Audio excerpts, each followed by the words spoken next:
Hello, welcome back to my channel. आज मैं बात करूंगी ब्रह्म मुहूर्त में उठने के फायदे। तो ब्रह्म मुहूर्त पहले तो होता क्या है? ब्रह्म मुहूर्त वो होता है जैसे जो 4 बजे से 6 बजे तक का जो टाइम होता है, वो आपका होता है ब्रह्म मुहूर्त, सुबह 4 बजे से 6 बजे तक का। तो जो ब्रह्म मुहूर्त है उसमें अगर आप उठते हैं तो पहले तो आपको बधाई हो, कॉन्ग्रेचुलेशन। क्योंकि हर कोई बंदा नहीं उठ पाता है इस टाइम पर। इट्स रियली टफ, क्योंकि सर्दियों में आप जैसे जानते हो कि ठंड लगती है, नींद ज्यादा आती है और लगता है कि बस रजाई में ही रहो, उठो मत। तो 4 से जो 6 का टाइम है, एक ब्रह्म मुहूर्त है तो डिफिकल्ट उठना, लेकिन उतना ही ये आपके लिए चमत्कारिक है। यस, इट्स फैक्ट, बिल्कुल सच्चाई है इसमें। क्योंकि अगर आप देखें, क्योंकि 4 से जो 6 का समय है वो होता है देवी देवताओं का, और देवी देवता उसमें बहुत ही ज्यादा एक्टिव रहते हैं उस टाइम पर। तो आपको क्या चाहिए, उस टाइम पर उठना चाहिए कि सोना चाहिए? देखो, अगर आप सोओगे उस टाइम पर खोओगे, क्योंकि ज्यादातर लोग ऐसे ही हैं, उन्हें पता सब कुछ है। देखो, सबको पता होता है, लेकिन कई बार लोगों को डाउट भी होता है, ये सच्चाई नहीं है, ऐसा ही बोलते हैं सब। कौन अपनी नींद खराब करेगा, कौन उठेगा सुबह ठंड में, कौन उठेगा जल्दी, कौन उठेगा? और हम अगर उठ भी जाए तो करे क्या? उस मोमेंट में अगर हम उठ भी गए तो हम करे क्या, ये समझ में नहीं आता। तो इसलिए फिर से सो जाते हैं जो उठते हैं। तो मैं अगर आप बताऊं तो वो वाला टाइम पीरियड अगर आपका ऐसा है, अगर आप इसको पूरा का पूरा यूटिलाइज करते हो तो आपको बिग बेनिफिट्स मिलेंगे। क्योंकि इसमें जो होता है ना, जिस इस टाइम पीरियड में होता है, वो आपके बाकी आवर्स में नहीं होता है।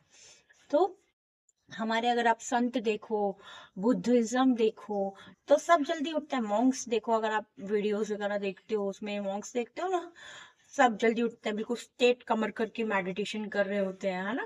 तो वो क्या होता है, ये सारा आपका बहुत ही आपको तेज देता है।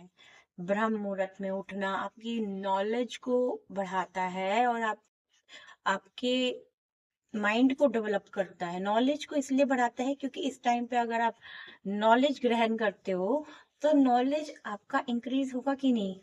क्योंकि आपको ये फॉर एवर के लिए मेमोराइज रहेगा। इस टाइम में इतनी पावर है, जो आप पढ़ते हो ना आपको हमेशा याद रहता है।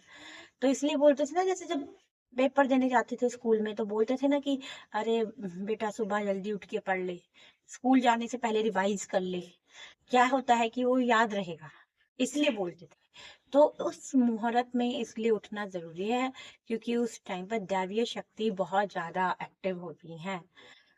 उस टाइम पे देख लो, आप जो मांग लो आपका पूरा होगा, लेकिन आपको एक्शन भी लेना है उस टाइम पे। उसके लिए एक्शन लेना है पूरा। अगर आप चाहते हो वो हो, तो आप मांग लो, उस टाइम पे कुछ भी मांग लो, आपका वो पूरा होगा। लेकिन नियत साफ होनी चाहिए। पहले तो जो इस टाइम पीरियड पे उठते हैं उनकी नियत ही बहुत ज्यादा साफ होती है। हाँ, उनका अंदर से वही लोग उठ पाते हैं जिनमें सच में कुछ करने की ललक होती है, और वो सच में कुछ अच्छा ही करना चाहते हैं। तो ऐसा वो सोचते ही नहीं है आप, क्योंकि अगर इस 2 घंटों में एक्टिव रहते हो, भगवान का स्मरण करते हो, मेडिटेशन करते हो, जर्नलिंग एंट्री करते हो, अपना नॉलेज को लेते हो, ये वाला जो पीरियड क्योंकि होता है कंज्यूमिंग पीरियड होता है। इसमें हमें ये नहीं है कि कुछ काम करना है, हमें हमें कंज्यूम करना है। कंज्यूम करने का मतलब है कि हमें ज्यादा से ज्यादा नॉलेज ग्रहण करनी है।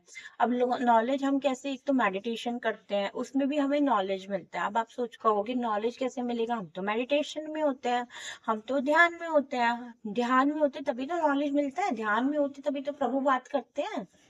प्रभु बात करेंगे तो आपको नॉलेज मिलेगा। वो क्योंकि आपको राह दिखाते हैं, आपको कहाँ जाना है कहाँ नहीं जाना है, आपके इंट्यूशन को स्ट्रांग बनाते हैं। अब लेकिन मैं आपको ये सब बोल के तो बता रही हूँ, लेकिन आप जब ये चीजें प्रैक्टिकली करोगे तब आपको रियलाइज होगा। तो इसीलिए बोलती हूँ, कुछ चीजों को आप करना आज से ही शुरू कर दो। ठीक है, तो ब्रह्म मुहूर्त में उठो। तो मैं आपको बताती हूँ स्टेप बाय स्टेप आपको करना क्या है। ब्रह्म मुहूर्त में अगर आप 4 o'clock उठते हो या 4:30 पे या 5 o'clock भी आप उठ सकते हो, फिर भी आपके पास 1 hour है 5 to 6 का, 5 to 6:30 भी हो जाएगा। ठीक है। अ, वैसे तो उसके बाद भी आप देखो अच्छी अच्छी चीजें करोगे ना, अगर जैसे मंदिर जाओगे 8 बजे तक आप कर सकते हो। ठीक है। लेकिन जो बेस्ट पीरियड होता है वो 4 to 6:30 का बेस्ट होता है। ठीक है। तो इसमें अगर आप जो 4 to 6:30 वाला होता है, एक्चुअली ये मैनिफेस्टेशन पीरियड होता है, क्योंकि आप इसमें जो भी मांगते हो ना वो भी पूरा होता है। मैनिफेस्टेशन इसमें बहुत स्ट्रांग हो जाता है। प्रभु का स्मरण करना इसमें बहुत ज्यादा उस टाइम पर एक्टिव होते हैं, इसीलिए मैं बोल रही हूँ, क्योंकि ये मेरा एक्सपीरियंस्ड है, इसीलिए मैं आपसे शेयर कर रही हूँ। आप जिस भी देवी देवता में बिलीव करते हो, जो भी आपकी इच्छा, उस टाइम पे उनका स्मरण करो। वो आपके सामने होंगे, लेकिन आपकी सच्ची श्रद्धा होनी चाहिए। ठीक है, आपकी श्रद्धा सच्ची नहीं, वो आपके सामने होंगे, और उनसे प्रेयर करो। उस टाइम पे प्रेयर करो, भजन सुनो। ठीक है, ईयरफोन्स लगाकर भजन सुन सकते हो, अपने पसंदीदा कोई भी गायत्री मंत्र सुन सकते हो, नमोकार मंत्र सुन सकते हो। तो इन मंत्रों में तो गजब की पावर्स हैं, जो आपको शक्ति देती हैं। तो इस तरह से आप उनको मेडिटेट जब आप करते हो तो आप ध्यान में चले जाते हो। जब आप पूरे ध्यान में चले जाते हो तो भगवान आपसे बात करते हैं। इसीलिए इस टाइम को कंज्यूमिंग पीरियड कहा गया है।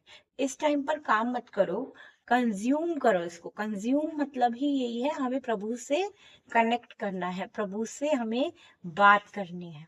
वो बात हमसे करते हैं, हम नहीं करते उनसे, हम तो बस उनकी लीला को देखते हैं, हम तो उनके में खो जाते हैं।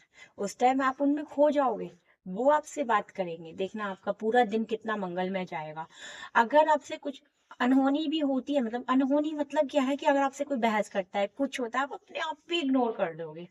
इतना जबरदस्त पावर होता है इस टाइम पीरियड में। तो ये वाला जो है आप इसको देखो करके। 4:30 कर लो, 5 o'clock कर लो, चलता है 5:30 कर लो, चलता है 5:30 to 6:30 भी चलेगा, वो भी ब्रह्म मुहूर्त है। तो बहुत ही ज्यादा एक्टिवेशन होता है उस पीरियड में, जबरदस्त एक्टिवेशन है।